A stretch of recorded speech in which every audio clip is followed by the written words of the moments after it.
Hey world, this is Jamie, host of the Jamie and Genty Show, broadcasting live each week on Tuesday at 12 p.m. from Fishbowl Studios. Log on to hear sports talk from basketball to football and view your feedback on the biggest sports news you want to talk about from around the world. So be sure to log on each week Tuesdays at 12 p.m. to catch the Jamie and Genty Show. Hope to see you soon on Fishbowl Radio Network. Jump in.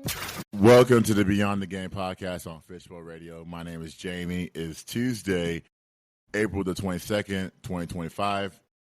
I hope everyone's doing great out there. We're 2 days away from the draft. Biggest drafts of our lives. And also, the NBA playoffs wrapped up the game one and sometimes the game twos tonight, game twos last night. Then we got more game twos tonight, more game twos tomorrow. And then we're going to get to the deep down of it in game three moving forward. And so, but first we have to address these two things. Like I always say, I've been doing it. Like I said, I've been addressing the monologues for the past 3 weeks. So we need to address I can't pronounce his last name. Imaveva brothers. Nico, he's going to UCLA. That whole drama was Tennessee, and there's a younger brother who not only signed with Arkansas, and now he's going to join his older brother at UCLA. So the quarterbacks of UCLA that were on the roster as of this past weekend, they're all going to be transferring. I think one of them transferred to Tennessee as of yesterday. So let me tell y'all something, okay? These young players, they're going to transfer because it's either the culture at their previous school or it's just them. I think it's more just them. I think it was more Nico than Tennessee was. Again, Nico didn't give Tennessee a heads up of where he's at, and then he had money issues. So he went to UCLA, and I don't know what the money, or I don't know what UCLA gave him, but my biggest concern is nobody's talking about a championship anymore. Nobody's talking about a Big Ten title. Okay, the money's great, 2 years, $10 million, $15 million, whatever you get, but we're not talking about a championship. You're not saying, okay, I want to bring a Big Ten title to the UCLA Bruins, or I want to bring a college football playoff berth to the UCLA Bruins because you guys didn't make the bowl bid last season. So now you get two good quarterbacks, not great, good quarterbacks, and let's see what happens. But you're not talking about a championship. You're talking about, okay, how much money I'm going to make, how many deals I'm going to get. You can be the best quarterback in the regular season, but when it comes down to the bowl games, we expect you to be at your best. And you can't get to work in August. It starts now. So it's kind of weird. But it not only happens in football, it happens in basketball too. Nobody's talking about a championship anymore. Everybody's talking about, like for example, last week, the leading scorer for Florida State transfers from Florida State to South Carolina to Nashe Latin. And she was Ravens Johnson's teammate at some middle school or in high school. And so Ravens stayed to play with her. Now, we're not talking about another championship at South Carolina. That's not what Latin said. Or she didn't say that. That's what the experts are saying. The experts said, if Latin joined our squad, then there's another championship. I don't think that remains to be seen. So these young people are not talking about championships anymore. They'll only talk about it when the time comes. But something caught my interest yesterday that I want to talk. That I don't want to spend much time on it. I want to say this, but Shannon Sharp he is in a lawsuit right now, $50 million lawsuit with some girl that he had. I don't know much details about it. I know everybody's a legal expert in this thing. I'm hoping that I'm hoping that Shannon gets out of it, but I think it's more of the fame. I think it's more of where he's at right now. You know, Shannon has this podcast. Shannon just signed another contract with ESPN. The nightcap is off and running. It's one of those weird things, right? It's one of those weird things that when you're up here, somebody wants to ruin it by bringing up false accusations to me. Just reading it, you know, for like 20 minutes this morning, I just feel like I just feel like this lawsuit may be dropped. Then again, I'm not a lawyer, so I'm not in that situation, or did it happen. So I wish Shannon nothing but the best. I hope that ESPN keeps him, just like they did with Fox. You know, with Joy Taylor, was all the scandals that she had. You know, I don't know. There was a time where she wasn't on the air. We don't know what happened as of last month, but she's back on the air now, and it's still not cleared up. So I hope, for his sake, I hope that the case gets cleared up soon rather than later. I don't want it to drag into the summer that it should be, because that person's trying to ruin another's reputation in my eyes. All right, so let's get to the NBA playoffs, the Eastern Conference. Let's start with the Eastern Conference first, and then we got some. I want to talk. You know, at the end of the playoffs, at the end of the playoff segment, I want to talk about the Charlotte Hornets and Atlanta Hawks. So let's start with the Pacers game one. The Pacers beat the Bucks 117-98. Indiana leads 1-0. They play tonight. Game 2, Giannis had 36 points and 12 rebounds. Siakam had 25 points and 7 rebounds for Indiana. Game 2 adjusts tonight on NBA TV. Milwaukee, Kyle Kuzma had, in 22 minutes, had no points in 22 minutes. Now, Kyle Kuzma could have done something, but he didn't do anything. Like, what was the point of getting him from Washington to Milwaukee? What can he do for your team? See, that's the thing with these Milwaukee Bucks decisions making. You bring guys in, and then all of a sudden you expect them to do something, and they haven't done jack. When they brought Jay Crowder in a couple of years ago, Jay Crowder did a lot for that franchise, and now you bring Kyle Kuzma in, and he hasn't done jack for your team. You expect him to be the next Chris Middleton? Kyle Kuzma in 22 minutes had no points. And Doc Rivers was trying to show grace in that press conference. Like, Doc, you're the coach. You have to provide more for Kyle. And it's up to Kyle to be aggressive. It's not the reason why they lost.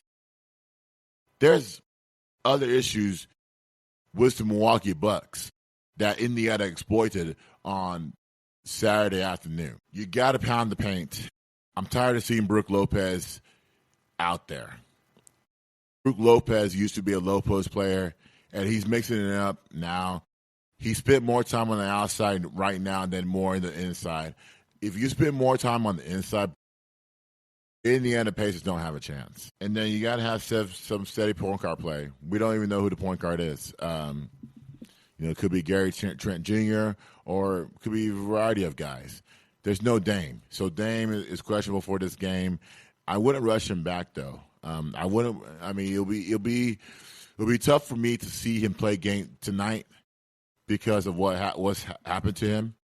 But they do need Dame in this game, not only for his point guard, but for his shot creation as well. And Milwaukee needs to play defense. I mean, it's hard enough that Doc Rivers is your head coach, but Milwaukee needs to play defense. And then Indiana's got to shoot 50% to win. That's what they did in game one. It's the consistency with Indiana. Indiana's got to put 2 and 2 together to win this ball game. And so if they can put 2 to 2 together, then the results will be endless. And then you got to prepare for Giannis to take over. So Indiana tried to pound the paint in game one. They tried to protect it. They tried to build the wall. Giannis went through that wall. And I think you have to go through that wall in game. I think Giannis will have to go through that wall in game two, tonight's game. And so for me, I would like to see Giannis. I would like to see the Pacers build that wall again and make Giannis force them to shoot outside shots because the majority of his shots are inside the paint. And then you got to guard the three and you got to cut down the turnovers. And I know Indiana's not a good they're not a good basketball team. They don't, again, like I said, they got to put 2 and 2 together. They're not a good basketball team that puts it together, but when they are, then they can be relevant. You know, Tyrese Halliburton has to be relevant in this game. He's got to put 2 and 2 together. He's got to be lead. He's got to be the lead by example type of guy. And I haven't seen that all season. So can we get that in this game? Because that's what Indiana has at point guard. Of course, that's Andrew Neymar. And I said when I was watching the broadcast, I said, I like Andrew Neymar. I think he's going to have a long career in this league. I think so. He's a good defender. He's a good role player. Nobody knows this, but Andrew is what makes this team go. It's not a collective group. It's not Pascal. What Andrew Neymar does as far as the defensive end goes. Number 2, but then again, I have the Pacers winning tonight. So, number 2, the Pistons and the Knicks. Now, this, I don't expect for it to go the distance. You know, I expect this one to go at least 5 games, maybe 6. The Knicks don't have an advantage in this series after I watched it after last night. In game 1, the Pacers couldn't finish the fourth quarter. Sorry, not the Pacers. The Pistons couldn't finish the fourth quarter. That's the Achilles heel for the Pistons. In game 2, it was vice versa. The Pistons were up as many as 15 points in the third quarter. The Knicks made a rally. They tied the score up, and then Dennis Schroeder hits a 3 to put them up by 3, and then obviously they won the game by 6 for good. Cade Cunningham had 33 points last night and 12 rebounds.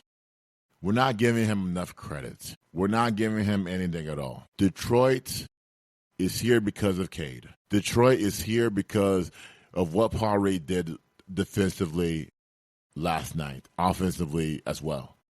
Those 6 points, you can't get out of it. It's not 10 points. It's not 15 points that Paul Reed put up. It's 6 points that he put up last night in replace of Isaiah Stewart, which Isaiah Stewart has provided nothing for the Pistons. That's the Achilles heel for the Pistons. I said this. I said you can't roll around with Isaiah Stewart as your main guy, as your role player looking guy. I don't think he's that player anymore. I think somebody else could take that role because Isaiah doesn't do nothing. Literally, he does nothing at all. And so last night, Paul Reed comes in, does the dirty work on defense, but also gets you 6 points. Also, Tibbs last night needs to stop complaining about the officiating. You lost the game by 6, Tibbs. What more do you want? It's the playoffs. Like, nobody has time to complain about the officiating. Nobody. You don't see players complaining about the officiating at this time. They do it in the regular season, and honestly, the NBA comes down with a stupid fine for them. Now, if you did this in the regular season, they'll come down. Every official and the officials association will try to fix it so that in the playoffs, we don't have 1 or 2 calls going the other way. Tibbs, you lost this game because you didn't have Cat around. You lost this game because Karl-Anthony Towns wasn't aggressive. Kind of like what happened in Minnesota last season. And that's why the Mavericks were able to win. Because Cat refuses to show up. It's very beatable. You can beat Detroit. But in order to beat Detroit, you have to out-hustle them. You got to be better than them on both ends of the court. You can't have so-and-so possessions. And then, no, you tied 1-1. Now you go to Detroit for 2 games, and the atmosphere will be electric. Kate Cunningham has already made his mark in this series. I don't see how the Knicks come out of this. But let me give you the adjustments for Game 3. So Game 3, the Knicks, you got to keep the officials out of it. That's number 1. Number 2, the starters not only need to be effective, but the bench as well.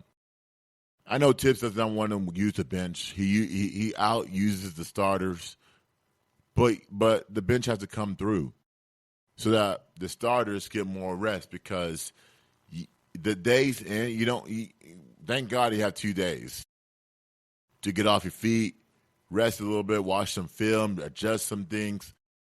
But you got to remember that the bench players have to be ready when their number is called. And the Karl-Anthony Towns, like I said, has to be aggressive. And I know Stephen A. was on the broadcast this morning going after Karl-Anthony Towns. And I'm like, it's always the same spiel with him. It's always the same spiel with Karl-Anthony Towns. Every game, every playoff game, we're asking Karl-Anthony Towns to be aggressive. As a pro in 10 years in this league, we're asking you to be aggressive in a meaningful playoff game. We're asking you to do those things instead of being aggressive on your own, trying to figure out your shots. And I know that I kill guys that are 6'10" and up. I kill them because they don't spend enough time in the block. Maybe Karl-Anthony Towns needs to spend more time in the block. Maybe Brook Lopez needs to do the same thing. Because when you guys are in the block, you guys are you're not heavily defended. That's why I see if Karl-Anthony Towns makes more time mixing it up, then I will see the results from Karl-Anthony, and then I will see the results from the Knicks. The Knicks could be deadly. Again, in Minnesota, there was a game last year where Karl-Anthony Towns went 4 for 15. They were all outside shots. He came back and scored 30 points. And Minnesota won that game. I can't remember. It was actually a Game 4 game. And so with Karl-Anthony Towns, man, I can't imagine telling a player of 10-plus years in the NBA to be aggressive. I just can't do it. You got to be better than this. Then rebounding is key. You got to rebound. It takes 5 guys to grab a rebound. It's not about we need a big guy to average 10 rebounds a game. No, it takes 5 guys. You got Josh Hart. You got Jalen Brunson.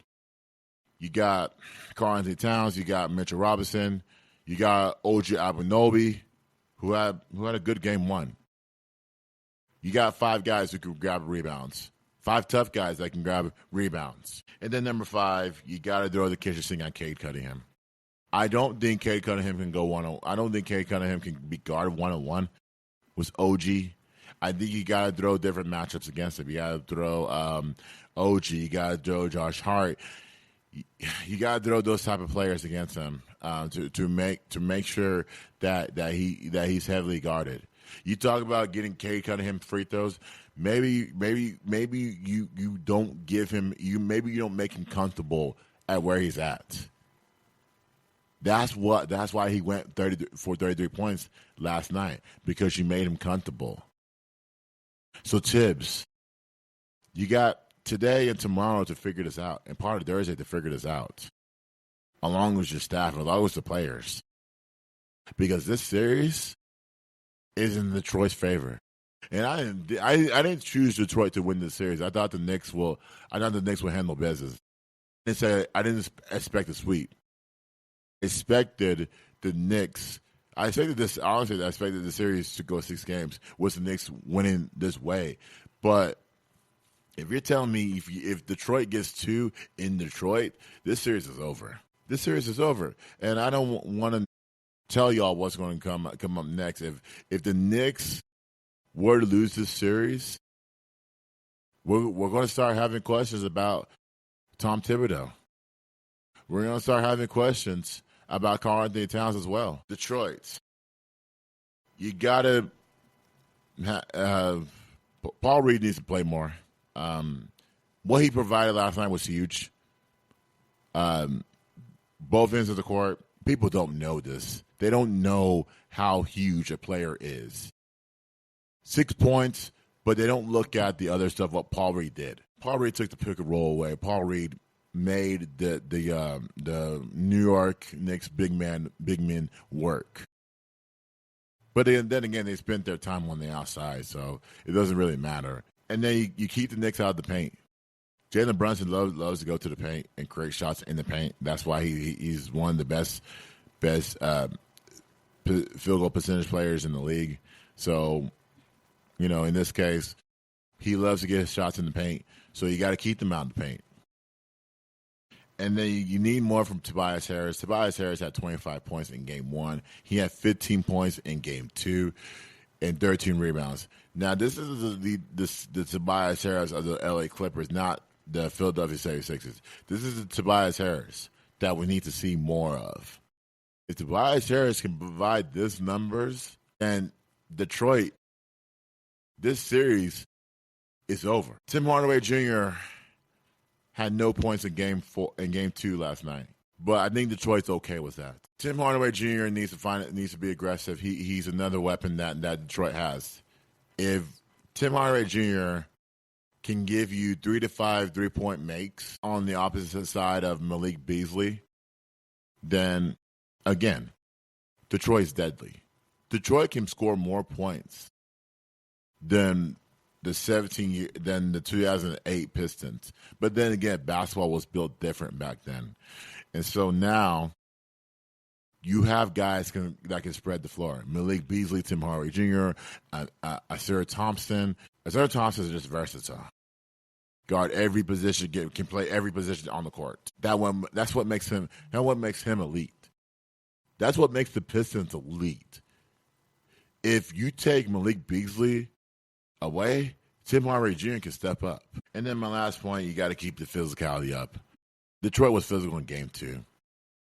I mean, I think honestly, if you go backwards, I think they were physical in Game 1 for three and a half quarters, and then the Knicks started to make a couple of plays, and it went the Knicks way in Game 1, but Game 2, the physicality came in. That's why the Knicks were only able to score 94 points. And so I think Detroit will be up for this game, Game 3, then Game 4. It remains to be seen what happens. I like Detroit's chances moving forward. I think Detroit has the complete team. I think Detroit can beat you in any other way, in different ways, more than most. I think the Knicks will come in and give you some spurts of great basketball, but again, it's not enough. I think Detroit is in their favor to win this series, and I know I'm still choosing the Knicks. Otherwise, but then again, Detroit has all 5-6 guys that can really ball, that can really give you something. Number 3, the Magic and the Celtics. Now, this game, Game 1, Pablo Banchero had 36 points and 11 rebounds. Derek Wright had 30 points. So this game was all about Boston dominating. Boston dominated this game. I felt like the Magic, dominated the first half. They kept it close. I think the Magic need to keep it close all series long because they are outmanned. You can't win with 2 players. I was telling my colleague for 15 minutes before the show, I said, you cannot win with 2 players. You can't win with 2 players. You got to have a collective group. When you have a collective group, then you can win. But you have 2 players. You can't win with 2 players. The reason why the Mavericks won last year? The Mavericks had 6 or 7 guys. That's it. Boston, they have 11 guys that can really play. So my Game 2 adjustment, tomorrow night on TNT, that's Game 2. The Magic need bench players. The Magic, Peyton Pritchard had 19 points. Basically, he outscored the entire Magic bench in Game 1. It's pathetic that the Magic don't have a bench. You got to have it in this playoffs. Guys on the bench have to be ready to play. Number 2, you got to cut down the turnovers. If you cut down the turnovers for the Magic have a chance. Number 3, you got to slow down the runs. When the Boston Celtics go on runs, you got to slow them down. Slow the runs down. And momentum, you got to finish the halves. Like I said, the Magic had to finish the halves. The Magic had a 1-point lead going to halftime. You got to finish it. You can't win with 2 players. I know Boston has to. I know Boston has to throw the kitchen sink at Pablo. That's my next plan as well for the Boston Celtics. That's my next suggestion for the Boston Celtics. I know you're not going to cut down the points that Pablo's going to provide.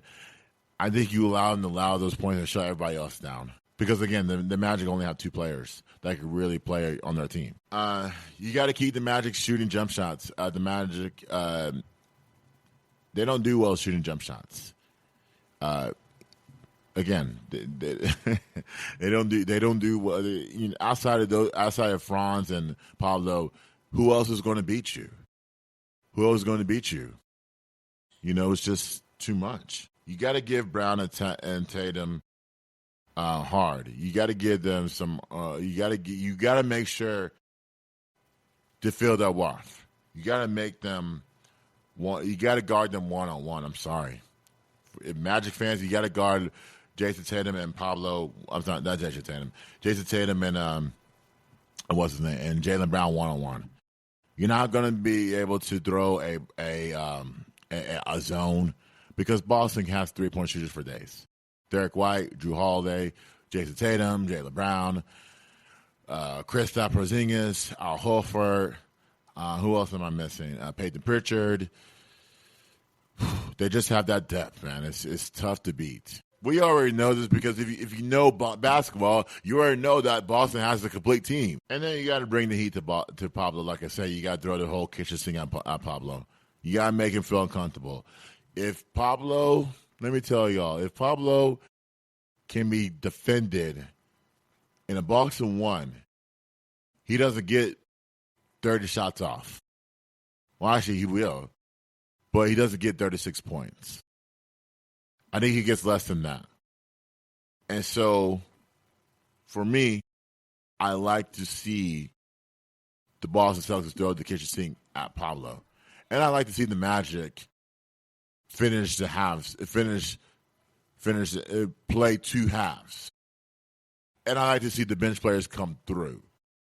So, it's going to be tough. And then my last Eastern Conference Finals preview and recap, the Heat and the Cavaliers. Now, this series might be over, and this might be a sweep, considering the fact that the Miami Heat, they just don't have it anymore. I mean, nobody's talking about this series but myself. I just feel like this series is just over, man. I feel like the Miami Heat have no light. They're going to play hard. They're going to give you spurts of great basketball, but I feel like they don't have enough. And I feel like Eric Spoelstra's coaching goes way over their head. And I'm not saying Eric Spoelstra should be fired. What I'm saying is they got to figure this out. Because you're not beating Cleveland like this. I think, honestly, Donovan Mitchell sat out those games not to be ready for the long postseason ahead. And to buy himself extra rest in between. It's kind of weird like that, but he's a young player. Here are some of the Game 2 adjustments. Now, Game 2 will be played tomorrow night on NBA TV. That's the same time that this playoff game, the Magic and Celtics, will be on. So you got to flip around your TV and try to figure out what to watch on Wednesday night if you're a basketball junkie like myself. Miami, you got to find your Ty Jerome. Ty Jerome dominated the Miami Heat for 28 points in Game 1. I have to challenge Duncan Robinson and Davion Mitchell. Even though Davion Mitchell had 18 points, I got to challenge him to do more. I got to challenge both of those players to do more. I got you, especially Duncan Robinson. Your life in the NBA can't be on the outside. You got to mix that up. If you're a shooter, why not? Well, if you see a defender fly by you, why not step in and take a step into below the 3-point arc and take a 2-point shot? There's no problem with that. I don't see why young players today think that the 3-pointer is going to if not shooting a 3, it's going to kill you. I don't understand that. I don't understand why a 3-point shot is going to kill you. Well, actually, not taking a 3 on the first flyby is going to kill you. That's what I saw with Miles McBride last night. I said, 2 guys flew by you, and you still was looking for the shot. Thank God you passed it out to Jalen Brunson, and you got a good shot off that. Because Jalen knows, if you don't kill the Detroit Pistons in the paint, it's over. With Duncan Robinson, you got to take a 2-point shot. I'm sorry, but you got to take a 2-point shot. Then you got to defend the 3-point line. But the Cavaliers, their momentum is off the 3-point line. You got to defend it. And then number 3, you got to make Cleveland play fast. Cleveland doesn't like to play fast, but you got to make them play fast. On the possessions, you got to make sure that you're there on every catch, every possession. You can't be lazy in these playoffs. Nobody is going to score 110-plus points unless you're the Lakers that don't play any defense. And Luka is a liability. That's the problem. The problem is you got to keep the Cleveland Cavaliers outside of 120 points. That's it. And for Cleveland, can Donovan Mitchell, this is Donovan Mitchell, can Donovan Mitchell keep it up? Donovan Mitchell had 30 points and 5 rebounds in game 1. Like I said, I think Donovan Mitchell doesn't play 65 games because he wants to rest for the postseason. It's not smart. It's not smart considering the fact of how young he is. But it's actually you're cheating the game. And that, to me, does not spell leadership. But then again, I kind of have some respect for Donovan Mitchell because I like him as a player. So that's that. Number 2, you got to defend the rim. You got to defend the rim. I know the Miami Heat are going to come. I know Bam Adebayo is the only player that goes to the rim. So you got to defend the rim. And Tyler Hero does do some as well. Tyler Hero likes to shoot floaters, and so it's not a bad thing. But I know Bam is going to attack. You don't give Miami a chance. I'm giving Miami one game to win the series, but I don't think that after watching game 1, I can't give them a chance to win game 2. I can't give Miami a chance to win game 2. You see, Detroit went in there last night. Detroit took everything away. Okay, I can't even say the Magic are going to win game 2 as well because I think the Magic are going to have a hard time guarding Jason Tatum and Jaylen Brown 1-on-1. I can't say Miami's going to win game 2 because Miami's going to have a hard time keeping Cleveland from outside the paint. And so, for me, this spells sweep. But we'll talk about those decisions later with Miami Heat. Now, there's 2 teams I want to talk about that we need to have a serious conversation with. So, number 5, we need to talk about the Hornets. The Charlotte Hornets are the worst run organization of the NBA. Brandon Miller missed 54 games. This guy shouldn't be in the league. This guy, and I'm going to say this till the day I'm off this podcast. Brandon Miller should never be in the league. I don't like this guy. I think this guy is overrated. I don't like him at all. I don't like what he did. I don't like his game. We need to stop comparing him to Paul George because Paul George is having his worst pro season ever. Miles Bridges shouldn't be in the league as well. I told y'all, I wrote a piece yesterday on Sedona Prince Washington getting drafted? Because, again, you had 4 people going against you. When you have 4 people going against you, they're accusing you of abuse. You can't beat those things. You can't beat those things. You can't be out of it. Even though you keep on denying it, the WNBA is going to look at it and say, we can't have her in our employment. It's a job. We can't have you there. Even though we're trying to make it a clean league. And that's what the NBA, that's why I said the NBA needs to make this a clean league. We don't need guys that have a domestic violence case. We don't even need guys that are going to be accessory to somebody else's murder. We don't need those things. We need quality guys. Now, if you had a shakeup, then yeah, I can understand. I can understand. But it's the seriousness of the charges for me. And I just don't like that we need to celebrate bad players. Miles Bridges will never be a great player. Brandon Miller, same one, will never be a great player. I feel like those guys will age out of the league. LaMelo, he's a superstar. He's not a superstar at all. I don't think LaMelo will do the work. You see, when you're sitting around half-assing on the internet, things start to come up about your personal life, but also we're not even talking about your game anymore. You realize that anybody outside of Charlotte, when you mention LaMelo Ball, we're not talking about his game. We're talking about other things that don't matter in the game of basketball. We're talking about how many girlfriends he has. We're talking about how many shoe deals does he have. We're talking about those things outside of Charlotte. And so with LaMelo Ball, in order for you to be a superstar, the work starts now. You gotta play all the games. You're too young to miss the games. You're too qualified to say, I'm going to miss today's game. You're not that dude, okay?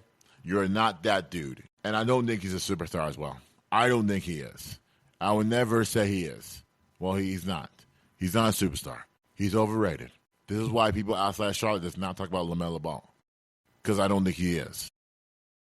LaMelo Ball gets injured by somebody sitting on courtside for a game. Dude, you need to work on your body. You need to strengthen them. Do you realize LeBron has lasted so much? So this is why players can last 10 to 15, maybe 20 years in the league, because the process starts when they are in their 20s. And it doesn't last into their 30s, to their 40s, their 50s. People live longer because they know what they need to do with their body. They let that personal shit go. They let it go. They let that personal shit go. That personal shit does not matter. How many girlfriends, how many shoe deals you have does not matter at all. You keep your personal life to yourself, and you work on how am I going to stay healthy? How can I grind an 82-game season? How can I be available for my team every single day? You put the pressure on Charles Lee because Charles Lee has to go out there and answer the questions. It's not right for him to do that. It's not right at all. So again, I challenge LaMelo to be better. I challenge him to be in the weight room every single day, working on his ankles, working on his body, so that in an 82-game season, he'll be ready. And then another top 10 pick. Again, the draft lottery is sometime next month. We'll see where the Charlotte Hornets land. They need a franchise changer. LaMelo's not it. Brandon Miller, Miles Bridges, they're not it. Brandon Miller, Miles Bridges are in the NBA, y'all, because of Adam Silver. If David Stern, God rest his soul, was running it again, or any of his family members are running the NBA, those guys don't get in. Number 6, the Hawks. How can we fix the Hawks? Yesterday they fired Landry Fields and hired a guy named Salah to run their franchise. So Landry Fields was a former NBA player. Coming from Stanford, you're a smart NBA player. He's still young, He's still a young businessman. So I'm pretty sure, I think somebody else will hire him.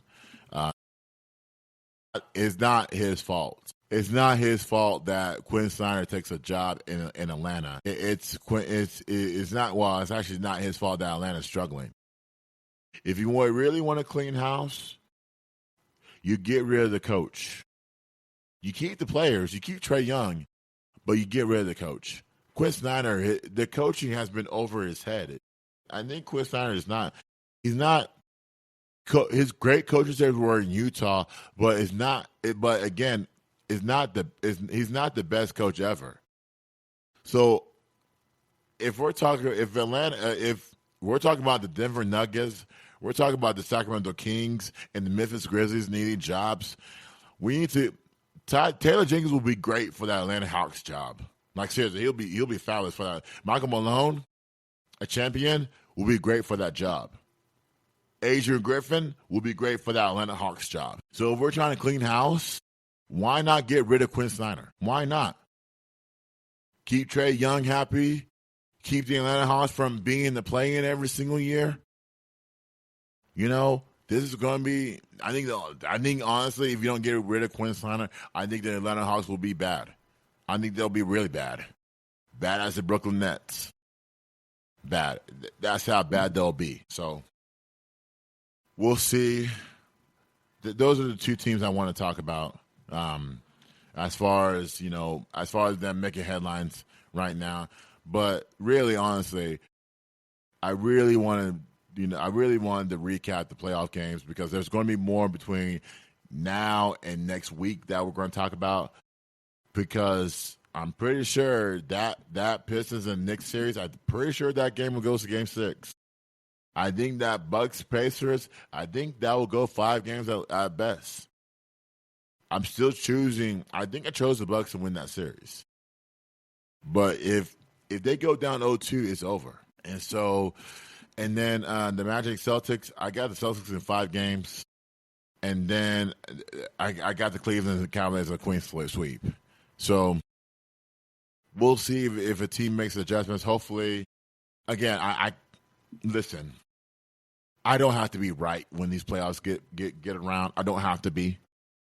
I have to be close to it, but I can't be a magic ball and say, "Hey, Cleveland."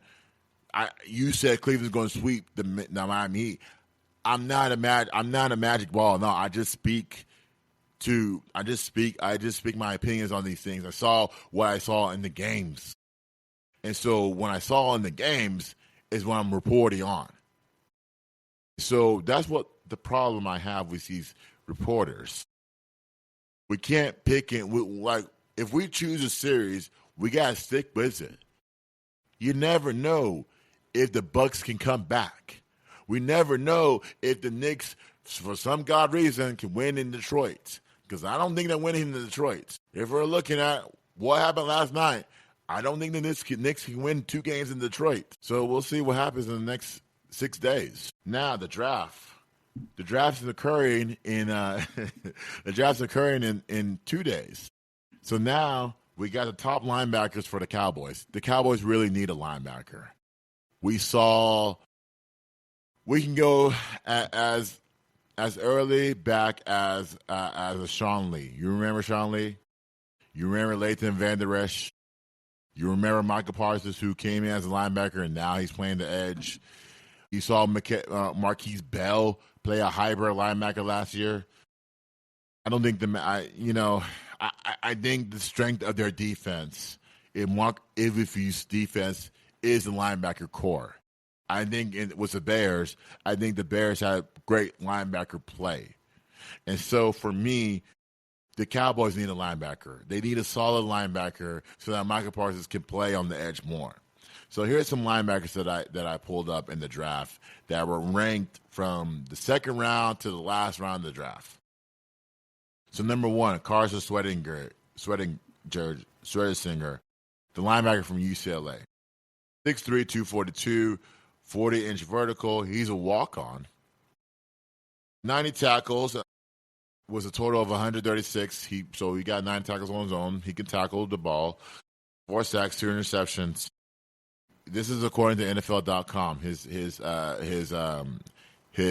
takes. He explodes. He's an old school tackler, but however, the game may be too much for him. I think that this linebacker I think the game. I think honestly, I see him being the main guy on defense. As far as control, being able to blitz, keeping the middle of the field at bay. I see this linebacker playing middle to inside linebacker, maybe for the Cowboys or maybe for any other team.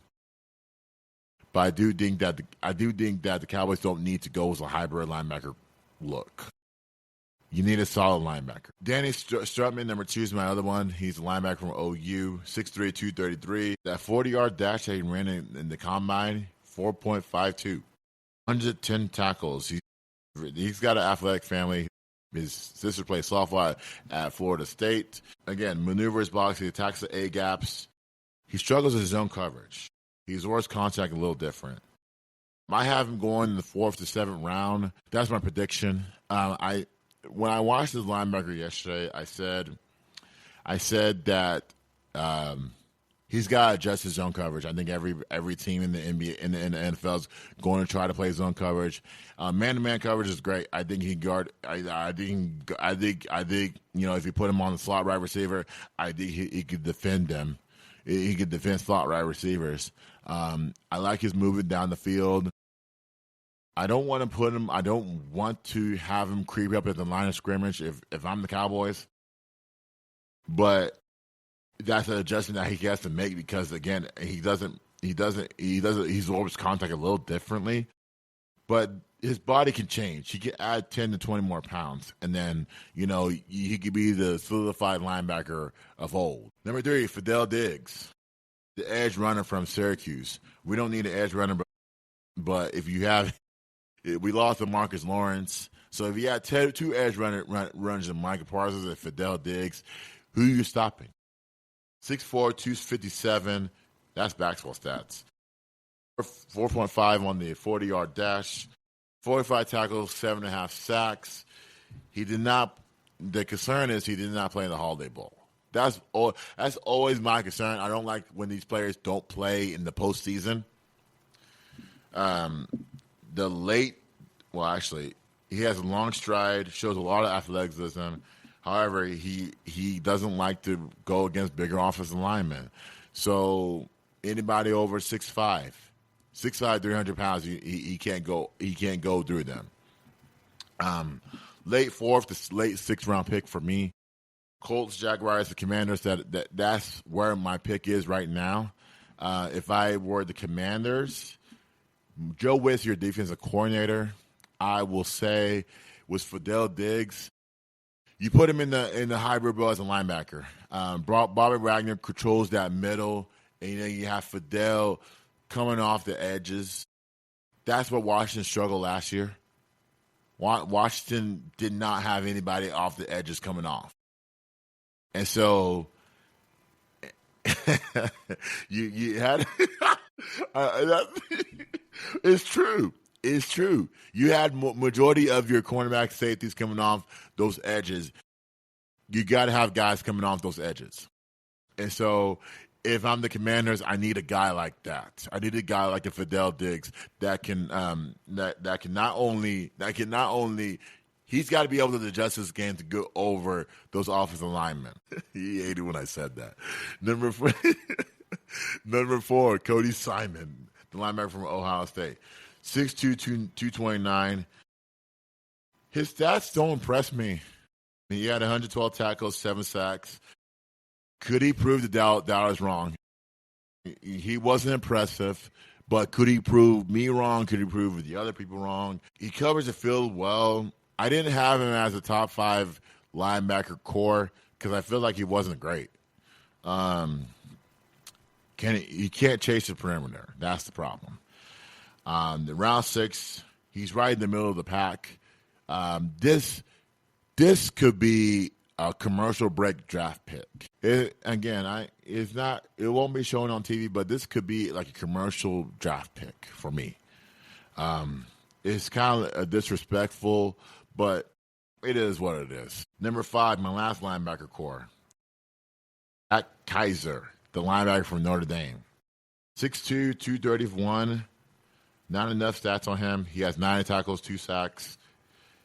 Team captain and Dame Man of the Year. Jack Keisel, the linebacker of Notre Dame. Plays downhill on third down. He makes it untouchable. His wingspan is a little off. 5th round, the early 6th round pick. I have the Panthers, the Patriots, the Saints, and the Rams. So with Jack Keisler, all those stats look good, but they're not great. I see him lasting maybe 5 years in this league. I don't see much getting. I see him fighting for a spot in the NFL in the next 3 to 4 years. And I think in 5 years he may call it quits, depending on how much workload he needs to have. He needs to improve. And so with me, I don't think he fits the Cowboys core. I think the Rams or the Panthers will like a linebacker like that. But you're looking for your starting linebacker if I'm the Cowboys in this league. You're looking for a linebacker that's not only hybrid, but can play middle of the field. We're seeing these quarterbacks run more. We can see Shador get drafted number 3 to drop down as low as number 21 in the draft, which is ridiculous. We're seeing Cam Ward run a little bit for potentially for the Cleveland Browns or the Tennessee Titans. We're seeing more running backs. We're seeing JD5, Jada Daniels run more. We need Jada Daniels to be on his back. We need Russell Wilson to be on his back. You roll your eyes. We need to see Jalen Hurts on his back. And so for me, the drafting a middle linebacker will be great. Inside linebacker will be foul as well. No more outside linebackers, please.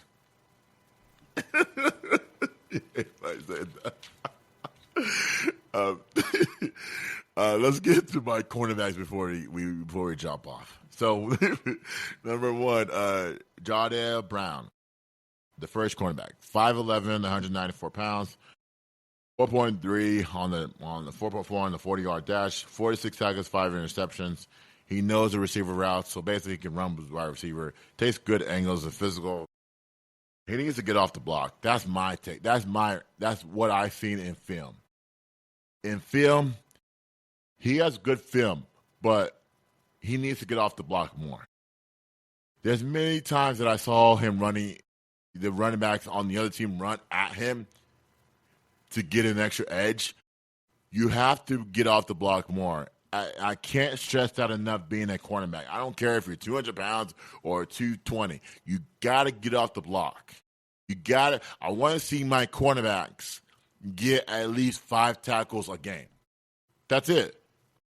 In the NFL, I know it's changed. I know that they don't prioritize the cornerback position. But I like to see my cornerbacks get at least 5 tackles a game. I think Jardale Brown can get that. The Packers, the Vikings, and the Chiefs, I have him in the mid-first round. So I do think that the Chiefs, again, need a cornerback of his caliber because they keep losing them. Steve Spagnolia's system does not work for cornerbacks. It's not built for cornerback. I think it's built for the front 7. Excuse me. Number 2, Xavier Watts, the safety from Notre Dame. 6 feet, 204, Sugar Bowl defensive MVP, 82 tackles, 6 interceptions. I like him. Never penalized. I like his game. Physical presence. Below average body control and reactive agility. His weakness is the teams need a physical safety. Most teams don't have that. I think we do. We have Malik Hooker. That's who they compare Xavier Watts to. If you have 2 of them, then I think it makes Dallas deadly. Mid-second round, the 3rd round pick, he's perfect for the AFC East. And so the Bills, the Jets, the Patriots, the Miami Dolphins, they need guys like that. Number 3, Darian Porter, the cornerback for Iowa State, 6'3", 195, a 37-foot vertical jump. That's like shooting guard numbers. That's point guard and shooting guard numbers for Darian Porter. 18 tackles, 3 interceptions. The problem that he had was he did not play the Pop-Tarts Bowl. So I'm big on guys playing the bowl games. I don't care if you get drafted in the second or seventh round. You're not saving yourself for anything. It's like a job. You go in there, you finish up with your guys, and then you go to the NFL Combine, and you kill it in the Combine. I don't like it. But, however, he loves man coverage. I like he has to adjust to the zone in the NFL. Most of the defenses love to play zone coverages in the NFL. So I feel like he has to adjust to zone coverage. He needs to clean up the tackling. 6 starts at corner is not enough starts for him. Late second, early fourth round pick. The Giants, Raiders, and Texans need a cornerback like this. He's not spectacular. He's good for a role player, coming in and out as far as different defensive packages, but I'm not seeing him as a starter material because he doesn't have enough starts for me. Number 4, Darian Strong, the cornerback from Virginia Tech. 6'1", 185, 4.5 on the 40-yard dash, 32 tackles, 2 interceptions. Excuse me. He did not play in the team's Duke Mayo Bowl. Well, again, we're talking about team guys. You got to be a team guy. You got to go out there for your guys. You're telling me you didn't play with your quarterback? Never mind. Hand swipes off. He likes to hand swipe a little bit. He loses contain. So I can't have my cornerback losing contain. I don't even trust Trayvon Diggs. His injury stuff, it started to get to me. I don't think he has the same lateral movement as he did before. But I'm hoping that I'm wrong. I'm hoping that he does have it. But then again, it's like it won't hurt me to draft another cornerback to challenge Trayvon. The Broncos and the 49ers, the Cardinals, that's who I have. The Broncos are a cornerback away from being an elite defense. The 4th to 6th round pick for me, I feel like this guy will fight for a spot. I feel like this guy will be a practice squad player. That remains to be seen. And so for me, I would like to have more of him. I would like to have more willingness from Darian Strong. And then finally, number 5, Caleb Ramsdown. This is the cornerback for Tulane. Not enough film on him.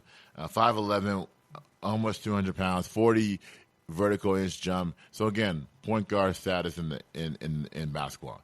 34 tackles in a sack. A physical player for his specimen. He's a physical player, and then he proves to stay connected. That's the worst. The man or press or nickel coverages. Where do you put him on the field? Where do you put him in the nickel? Do you put him in the press? Do you put him in the dime coverage? Do you put him in the zone coverage? Where do you put him on the field? That's the issue that I have. And then the late fourth to early 6th round for me, if I'm drafting him. So basically, when he played against North Texas, we torched him. He didn't have anything against us. We torched him. So for me, career-wise, a guy like that lasts for 5 to 7 years. But then again, it could be longer. Could be 10 years. Could be 15. I've never seen a cornerback in this era play more than 6 years. And so it remains to be seen. So it just depends how you improve your mindset, and also it depends how invested you are in the off-season activities. These guys have to go to minicamp in 2 weeks, and we'll see if you can adjust to NFL life. When you get drafted on Thursday, that college stuff is over. You can go back to visit, connect with everybody, talk to the younger players about how your experience was, but when you're in the NFL, it's a professional daily grind. You got to be able to grind 24/7. That's how the greats are. That's how Pat Mahomes was. That's how Saquon was. Saquon does not get that 2,000 yards if he had not made a change to go to the Eagles. CeeDee Lamb does not get a contract. I hate that he had to sit out 2 weeks, but he worked on his craft during that time. So did Dak Prescott, and that's why. And so, and both of those guys, CeeDee was a first-round pick. Dak was fourth round. Dak worked his butt off to get where he's at. And now you're seeing Dak in commercials everywhere you go. Even the Crunch Fitness that I'm trying to join, he's there as well. So I got to work out with him. And so it's not the end of the world. I think I'm honestly, these guys will have an outstanding career. I wish them nothing but the best. I wish that I'm hoping that they win numerous awards. Championships come first. Individuals come second. So for me, I would like to see guys last more than 10 years in the league. Hands down. Unless it's a serious injury, then I wish you nothing but the best. But that's it for my NFL draft coverage, guys. I wish I can dive in more. We'll dive in more next week with my grades.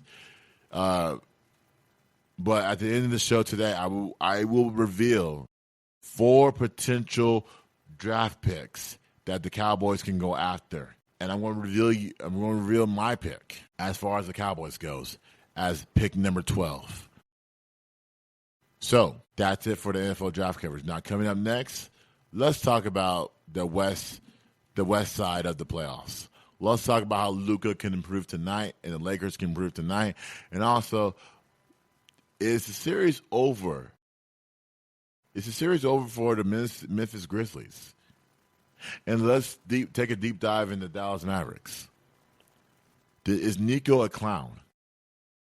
We're going to talk about that coming up next. It's Beyond the Game on Fishbowl Radio. Listen up, man. You made her catch you? I don't know how I let this happen. But who? The girl next door, you know? I don't know what to do. So it wasn't you. All right. Honey came in and she got me red-handed, creepy with the girl next door. Picture this, we were both butt naked, banging on the bathroom door. How could I forget that I had given her an extra key? All this time she was standing there, she never took her eyes off me. Oh, you been at the woman access to your villa. Trespass on a witness, all of your clean on your pillar. You better watch your back before she turn into a killer. Just review the situation that she caught up in her. To be a true player, you have to know how to play. If she say a night, convince her say a day. Never admit to a word where she say. And if she claim her, you tell her, baby, no way. But she caught me on the counter. Wasn't me. Saw me banging on the sofa. Wasn't me. I even had her in the shower. Wasn't me. She even caught me on camera. Wasn't me. She saw the marks on my shoulder. Wasn't me. Heard the words that I told her. Wasn't me. Heard the screams getting louder. Wasn't me. She stayed until it was over. Honey came in and she got me red-handed, creepy with the girl next door. Picture this, we were both butt naked, banging on the bathroom floor. I had tried to keep her from what she was about to see. Why should she believe me when I told her it wasn't me? How could I forget that I had given her an extra key? All this time she was standing there, she never took her eyes off me. Wanna tell her that I'm sorry for the pain that I've caused. I've been listening to your reason, it makes no sense at all.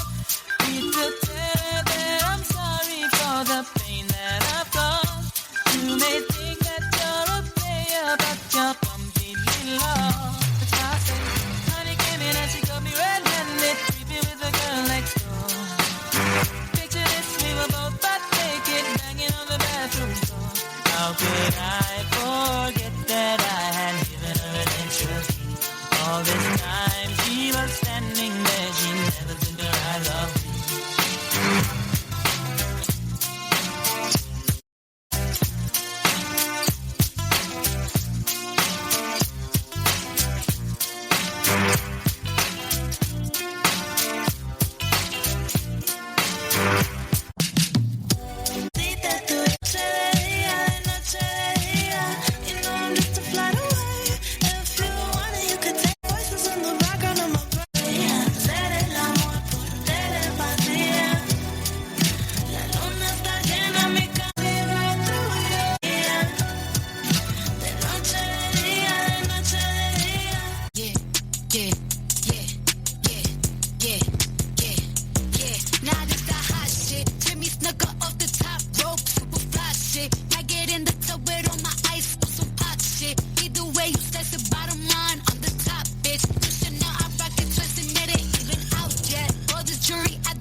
I hit plenty stars and then it come. I said it plenty times. I pay for bodies, I ain't pay for none. You think I'm finna leave my bitch for you? She fuck Future too. I know that Vaughn hit her. She put up on my block and Jimmy Choo.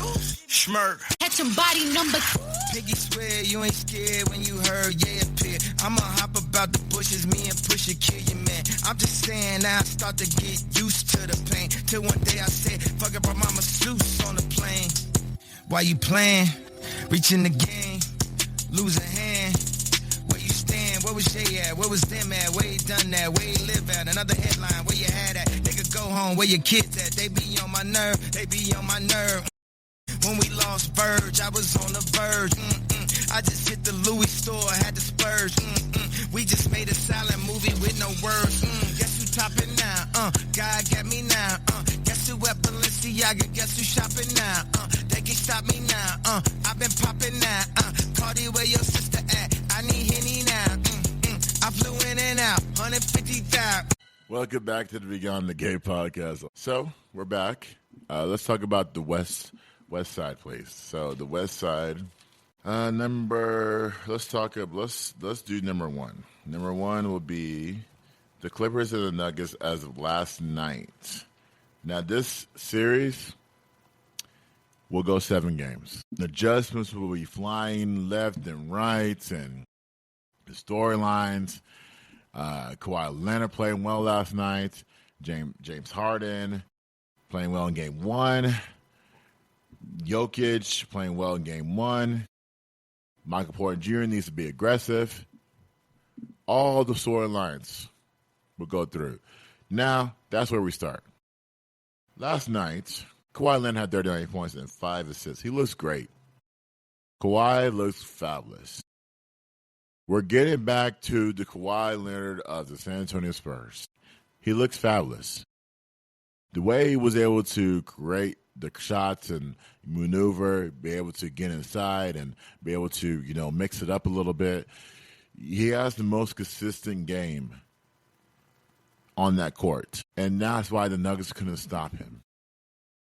The Nuggets are trying to throw bodies at him, but yet it's like the Nuggets don't have the same physicality. That's the problem they lack.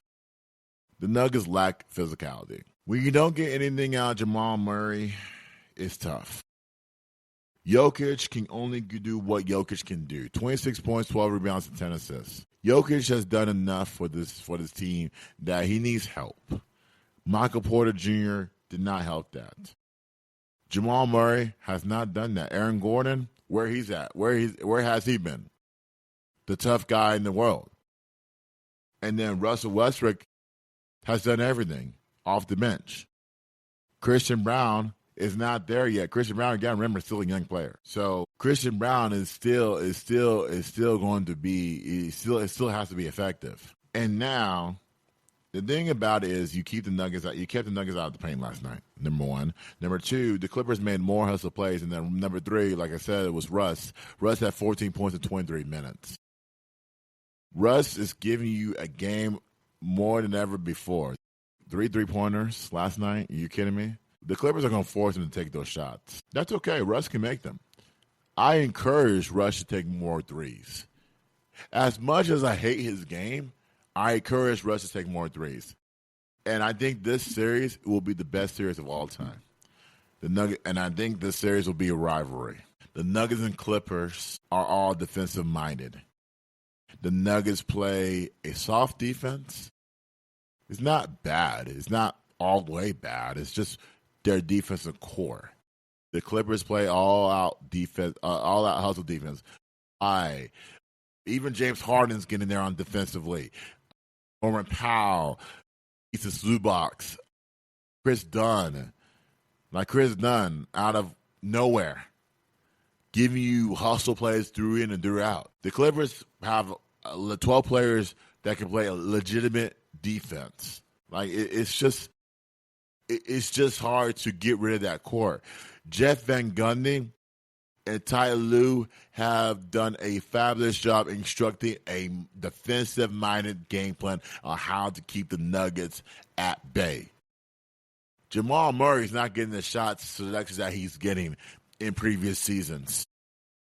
They're giving it to Jokic. And Jokic can get a triple-double, but yet we can rely on guys like Kawhi and James Harden and Norman Powell and Visa Zubac or a random player like Nicholas Batum. The Clippers are going to be all right. Now, for Game 3, here's the adjustment. You got to keep – for the Nuggets. Game 3, 9 p.m. on Thursday on NBA TV. You got to keep the Nuggets out of the paint. Actually, you got to keep Kawhi Leonard out of the paint for the Nuggets. You got to be physical as VC Zubac. That's number 2. Number 3, you got to get more production from Michael Porter Jr. You got challenged by your coach last night. Not sure how much messages that's going to be relayed to Michael Porter Jr. You got to be more physical, Michael. This playoffs mean more than ever before. Jamal Murray needs to attack the basket. That's another player I have to challenge. Jamal Murray has to attack more. He has to be better in Game 3. Then number 5, who comes out of the gate first? Who starts off the first quarter first will win the game. The Clippers, they teeter-tottered in the first quarter. And then when they got to the second quarter, they got into the third quarter, it kept being close.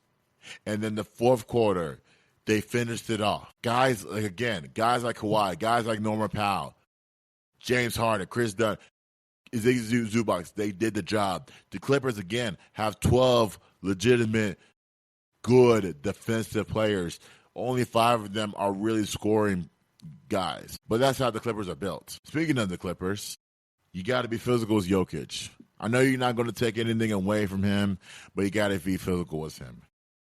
Keep the Nuggets off the three-point line. The Nuggets will, I'm pretty sure in Game 3s and 4, I'm pretty sure the Nuggets are going to attack the three-point line. So that means they're going to dribble to the basket and penetrate, kick out the three-point shooters. Michael Porter Jr. is going to shoot. Aaron Gordon is going to shoot some, and then Jokic will shoot some, and then Jamal Murray will shoot some, and then Christian Brown will shoot some, and then Russell Westbrook will shoot some, and then I'm not worried. And then you got to get more Norman Powell and the bench play at home.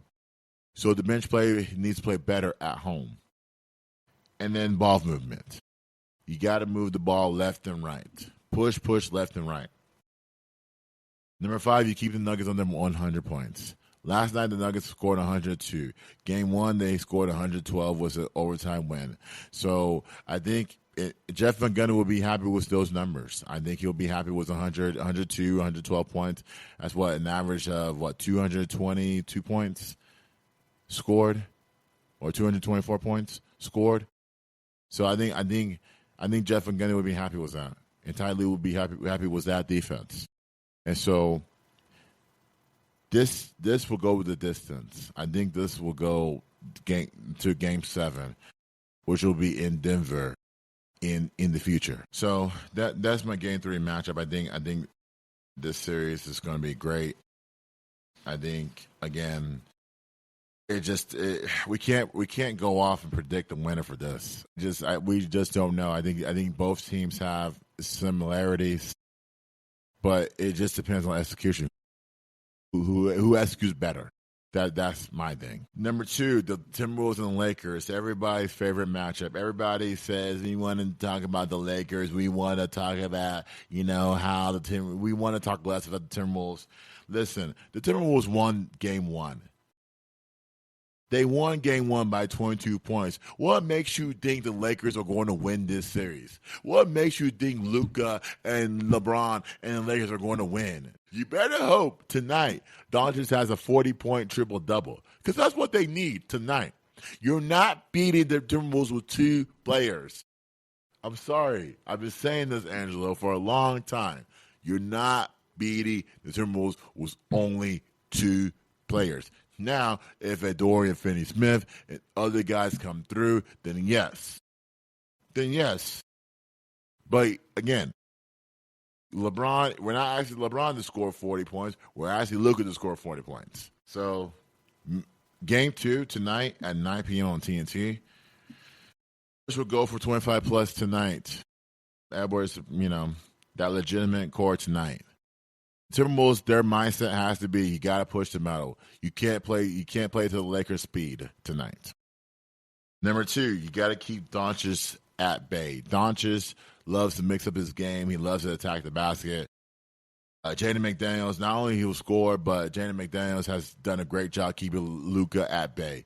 The more you guard Luka, the more you know of his game. You know the weaknesses, but also you know that you know what his strength is. And then the leaders will create for others. So Anthony Edwards will create for others. Jaden McDaniels, Rudy Gobert, Nas Reed, guy Dante DiVincenzo, guys like that need to put their pedal to the metal tonight. And then you got to keep the battle up. You got to battle 48 minutes with this team. This is the Lakers. The Lakers are going to come out. J.J. Redick has, been up since late Saturday night trying to figure out how to beat the Timberwolves. And I'm pretty sure tonight the pressure will be on him to execute a game plan to guard the Timberwolves in the half court. The Lakers, Doncic needs to play defense. Doncic and the Mavericks, the reason why? You know why Nico does not agree? You know the reason why Nico says defense wins championships? Because he's half right. He's half right. Luka is a liability on defense. Luka doesn't play any defense. I'm not sure why. Have you seen him on film stand there and guard his man one-on-one? Have him to rely on others to defend his man, and then he get upset at them for giving up a basket off what he did. So Luka needs to play defense tonight. No more of this, Luka's strong this. Luka needs to play defense tonight. He is a liability, and the Timberwolves will take full advantage of that. You heard me right. Luka needs to play defense tonight. He's a liability. Don't. Nope. Nope, that won't happen. So don't go through the motions tonight for the Lakers. Will LeBron take the lead? Again, when his back against the wall, would he take the lead again? How to protect the paint? We always say the Lakers need a big man. All these guys, Stephen A., Perk, everybody. The Lakers need a big man. Well, the Timberwolves have a big man. The Clippers have a big man. The Nuggets have a big man. The Nuggets don't complain about needing a big man. The Lakers, the only team, these so-called Lakers fans are the only team that say we need to protect the paint. Well, you know how to protect the paint? You got to guard the perimeter first. You guard the perimeter first, then you protect the paint. That's how you protect the paint, because nobody gets there. If you keep everyone at the perimeter, then if you keep everyone at the perimeter, then nobody gets to the paint. Plain and simple. All five guys have to go in and rebound. If the Timberwolves win tonight, which I'm picking them to win tonight, this series is over. I'm not saying a sweep. I'm saying that the Timberwolves, their season will advance if the Lakers don't take care of business tonight at home.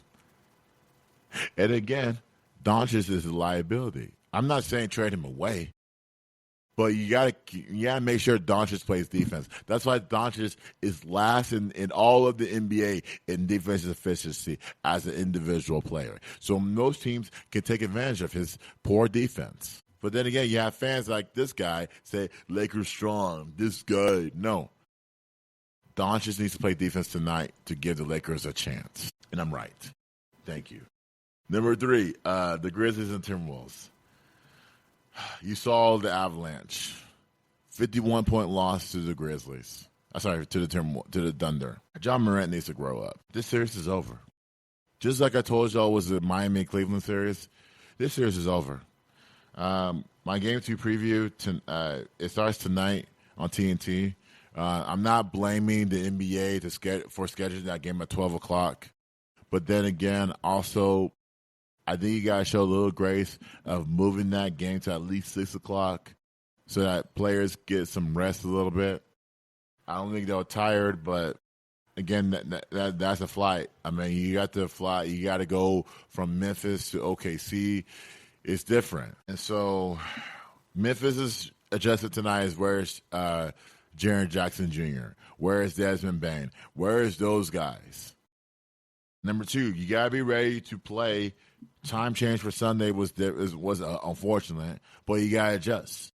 It's up to the players to adjust to that time. Number 3, you got to challenge the leaders. Again, the Memphis Grizzlies don't have any leadership at all. They don't have any leadership at all.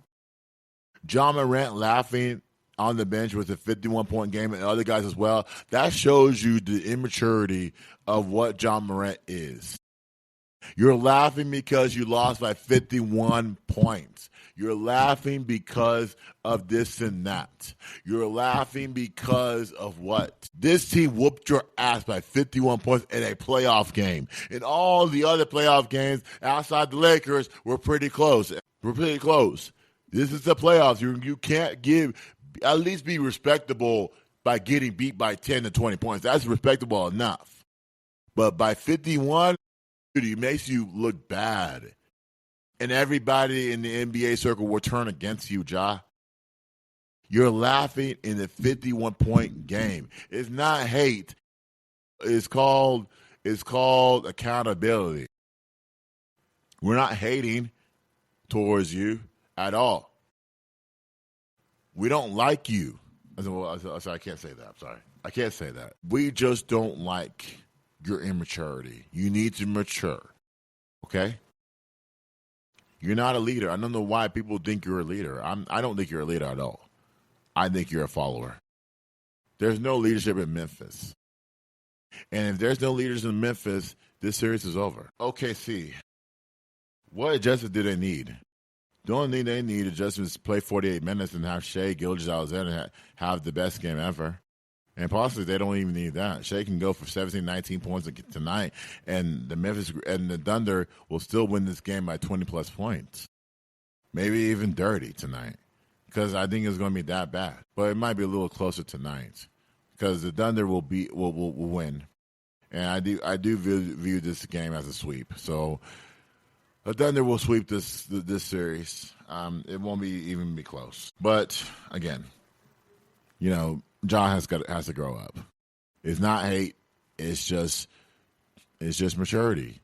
Starts with his dad as well. And then finally, number 4, the Warriors and the Rockets. We almost forgot this series because we know that Steph and Draymond will take care of business against the Houston Rockets. And so the Houston Rockets, you got to play better than this. Steph went for 31 and 6 rebounds in game 1. You can't. I don't know why we're disappointed in Houston, but we know that Ime Udoka is a great coach. We know that for sure. We know that he's going to make adjustments. We know that he's going to come out with a great game plan. For the Warriors, they got to rebound better. Also, Draymond's got to defend better. They got to defend the paint better. I think Draymond starts well in the paint. I think if they don't get anything in the paint, I think the Warriors win this game. The bench has to be better. Has to be better in play. I know there's no Jonathan Kuminga. I know he's way deep in the bench, and it's not the Golden State Warriors' fault. It's Jonathan Kuminga's fault because Jonathan Kuminga didn't do enough to improve his game. So Steve Kerr sending that message saying, hey, you need to work on your game to improve. So that's why they're playing more Moses Moody and Brandon Podolski because of it. It's supposed to be Jonathan Kuminga. You traded Andrew Wiggins. And when you traded Andrew Wiggins, you think that Jonathan Kuminga would get the start or at least be able to come in for Jimmy Butler, but it's not the case. You got to play both ends. And Kuminga did that to himself by not playing both ends, by not improving his game in a timely fashion. Houston, you got to keep attacking the rim. Number 2, will Jalen Green get going? Jalen Green, this is a make-or-break year for him. Again, Kevin Durant is not on my radar. As far as he shouldn't be on the Houston Rockets radar as well. Not being in the playoffs probably be the best thing possible for him because because his team didn't win. You got to take ownership. You can't blame Mike Budenholzer. The players got to have some blame as well. But I'm not saying that Kevin Durant should go over there, but, I'm not worried about that. What I'm worried about is how can Jalen Green get going. And also you got to keep shooting. 85 points is not enough. The one player that there's two players that we haven't heard of that Houston really got. Houston signed Dillon Brooks to a 4-year, $80 million contract. Fred VanVleet got 3 years, $130 million. How is it that we never heard of those two? I know Dillon Brooks is not a scorer, but Fred VanVleet, I thought you took less. I think you took less years to sign with a core that can get the job done. You haven't shown up in the playoffs. You didn't even show up half of the regular season. So for Houston to not only give Jalen Green a chance, it's got to be Fred VanVleet to show up. It's got to be. I'm disappointed in Fred VanVleet. I'm not disappointed in the entire Houston Rockets organization, but I'm disappointed in VanVleet not showing up. That's who I'm disappointed about. But that's it for my West Conference playoff guys. Grizzlies done their series. It's going to be over than most. The Lakers and Wolves. I did say the Lakers in 6, but I'm not saying all the way sweep for the Timberwolves. I'm pretty sure the Lakers will catch this game tonight, according to some. But I do think the Timberwolves are going to win tonight. The Warriors, if Houston can find some offense, I think the Houston Rockets can go tied 1-1. If they win tomorrow night, then I think the momentum shifts to the Rockets side if they can find a way. What else? What else am I talking about? Oh, the Clippers and Nuggets 7-game distance. We're not worried. We're just worried about who makes the first adjustments. That's it.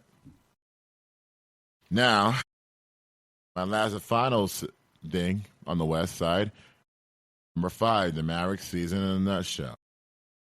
I was going to talk about other teams in the West, but we need to talk about this is a bigger issue than most. Does Nico need to save grace for the Mavericks? Will Jason Kidd's job be on the line? No replacement for Luka. I got some top 10 things that we need to talk about, and then we need to dive into what Nico talked about yesterday. Here's Klay Thompson. Klay Thompson was talking about his season, a reflective of his season.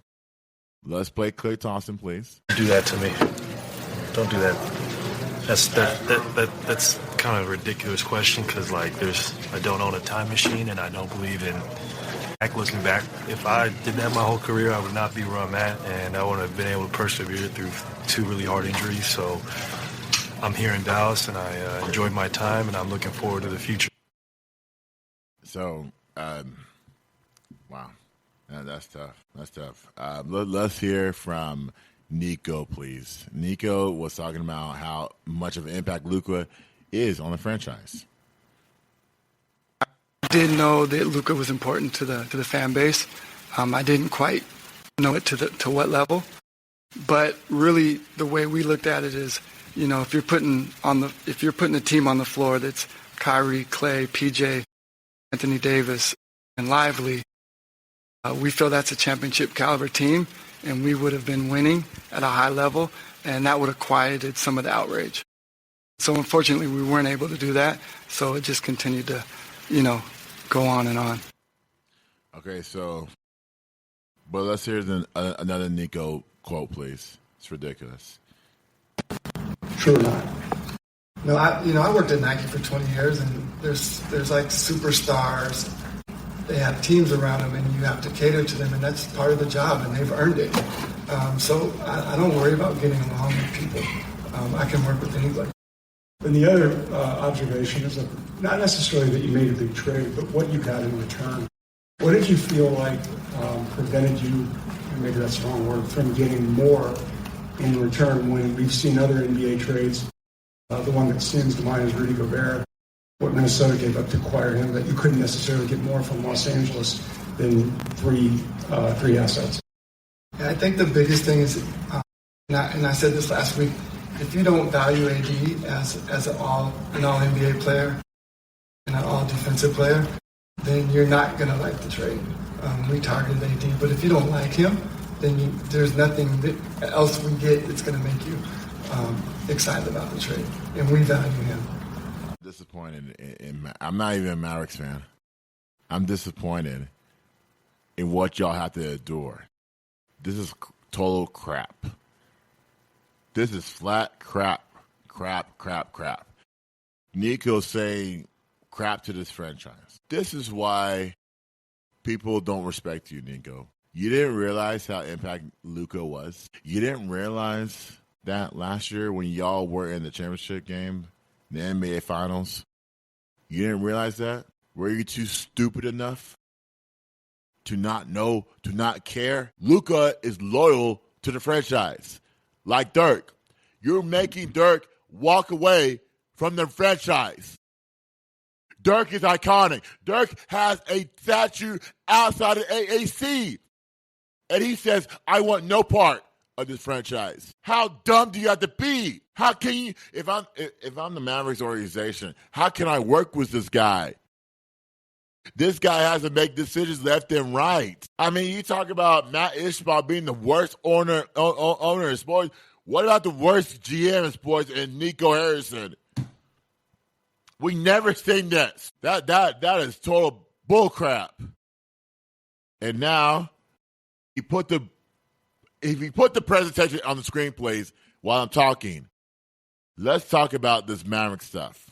So, number one, we got more the Mavericks have more players on the injury list than most teams in the NBA. Number two, you got no Kyrie Irving in January. I think Kyrie has to opt in July to get his contract up and running. So the prognosis says Kyrie won't come back in January. Till January. So we'll see. Number three, Klay Thompson looked like he looked lost on offense. I misspelled that. It's supposed to be Klay Thompson, not Kyle Thompson. Klay Thompson looked lost on offense. He looked lost in that press conference that he had. Klay, we don't even talk about Klay anymore. The national media does not talk about Klay Thompson anymore. Klay Thompson used to be big thing. Used to be the biggest thing ever when he matched up with the Golden State Warriors. And now we don't talk about Klay Thompson anymore. We talk about Klay Thompson for his willingness to play. And now he gets to the Mavericks, and he's a no-show. He was supposed to spread out the floor for the Mavericks. He was supposed to play a little bit of defense, but we didn't know that he looked this bad. He looks really bad out there. You had some bright spots. Najee Marshall, Max Christie stepped up their games. Max Christie, I think Max Christie found his team. I think Max Christie as a role player. Max Christie found this team on this roster. It wasn't the Lakers. It was this team alone. And then Jason Kidd kept his composure all year. I have to give Jason Kidd a little credit. He kept his good. He could have threw a rage. He could have thrown the organization under the bus. I liked his composure all season long, even with the Luka trade. Surprisingly, Nico needs to go. Hashtag fire Nico. He needs to go. This won't be tolerated. And I don't like the NBA's code of conduct. When people say fire Nico, it's their own expression. You got to give fans a freedom of speech. We pay a bunch of money. Somebody can pay $20 as a single person versus $100 versus thousands of dollars as a season ticket holder and still say fire Nico, still wear the shirts fire Nico. That's not bad. We don't wish another person their job. But when they're wrong, they're not going to admit that they're wrong. Nico won't admit that he was wrong. Nico won't admit, he won't be in reality. He doesn't care about reality. at all. He cares about himself and himself only. He doesn't care about the Dallas Mavericks, guys. He doesn't want to improve the team. Or else when Kyrie goes out, somebody has to come in. When Luka was traded, you got to get another best player as well. Anthony Davis, when he injured his knee on the last game of the season, but yet he's in years past, he's gone on a podcast and he has told people that I don't work out in the offseason. That's what happens. That's why Anthony Davis is hurt all year, all season long, because Anthony Davis does not work in the offseason. He doesn't. He doesn't work in the offseason. That's why he gets hurt in the regular season. And that's why, he's complaining. That's why you missed more than a month because of abdominal pain. Like, dude, what the F, man? I appreciate your willingness to play. But you were missed because you're not taking care of your body. That's not the organization. It's you. Luka, it's you. Nico, it's you that needs to check into reality. You traded a player that was more healthier than Anthony Davis. So if Anthony Davis misses more than 10 games next season, what are you going to say now? What are you going to say now? I told y'all 2 weeks ago, Anthony Davis won't make it to past 35 in the NBA. I'll be surprised if he does. I'll be surprised. All the injuries that he has endured is because he doesn't care about his body. He doesn't take care of it. He does not take care of his body at all. And that's why the franchise is going to a complete fail status. Number 7, the 2025 draft will be the key to success. You got to draft well. I don't know who you're going to draft. The team that went to the NBA Finals last year, the team that traded Luka, and now you're going to be drafted in the top 20. How bad do you have to be? Number 8, you got to ramp up Anthony Davis' workload. A trainer has to ramp up Anthony Davis' workload. Speaking of trainers, you got rid of Casey Smith. I love Casey Smith. Casey Smith is the reason why the Mavericks won the Finals of 20. Everybody was healthy healthy on that team. And that's why the Mavericks were able to stay relevant for years because of Casey. Who are you keeping? That's number 9.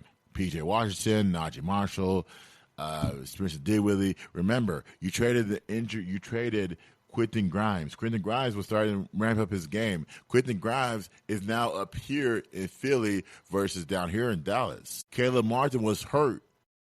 And you got him. He started to get healthy a little bit, started to show you a little bit of something. And now this franchise is in disarray because you got a healthier player for an injured player. That's what's Luka. Luka was injured at the time, but Luka's been healthy. And then Anthony Davis has not. This is ridiculous. And then you don't trade for Kevin Durant. That's my last point. I don't think Kevin Durant will want any part of this team. I think it will make Mavericks fans happy, but I don't think Kevin Durant will be the resolve for this team. I think this team needs to go in full rebuild mode. The way Nico was able to have that press conference in person, the way he was able to just be comfortable in his own skin and not worried about us as NBA fans. I'm a Spurs fan, so I don't care. But we have our own issues. To not have any accountability is kind of ridiculous to me. And we have to fix this. And moving forward, I expect Nico to have a change of heart. But then again, he's going to be a complete asshole for the rest of his life. And I said it. You can put it at clips as well. All right, so before we go today, I have a couple of draft picks that I want to go after. Matthew Golden will be my number 1. Number 2, the kid from Arizona, T-Mac, that we previewed last week. That's my wide receiver. Ginty will be my number 3. He's kind of like a wild card as far as the draft goes. If he does not get drafted in the first 11 picks, then let's go ahead and get Ashton Ginty. But Matthew Golden will be my first one. I think Matthew Golden is a complete NFL-ready talent. I think he fits the mold of a number 2 wide receiver for the Dallas Cowboys. I think he's going to make CeeDee Lamb be relevant. You know, CeeDee Lamb gets down the field, Matthew Golden's right there. So Matthew Golden will be my pick at number 12. And I hope I'm right in this round. All right, guys. Thank you for listening to my podcast. I'll post this podcast wherever we get our podcast. I'll post this podcast later on. But next week, let's recap the NFL draft. I'll give you my top 5 teams. I'll give you my top 5 bottom teams. And also, I'll give you my complete basketball round. If there's a game 5, game 6, we're going to recap all of it. And then we're going to talk about some WNBA training camp. All right, guys. Thank you for listening to my podcast. Make sure you subscribe to your podcast wherever you get your podcast at. And I will see y'all next week. It's Beyond the Game on Fishbowl Radio. Hey, world. This is Jamie, host of the Jamie and Genty Show, broadcasting live each week on Tuesday at 12 p.m. from Fishbowl Studios. Log on to hear sports talk from basketball to football and view your feedback on the biggest sports news you want to talk about from around the world. So be sure to log on each week Tuesdays at 12 p.m. to catch the Jamie and Genty Show. Hope to see you soon on Fishbowl Radio Network. Jump in. Hey, this is Dr. Mary Payton.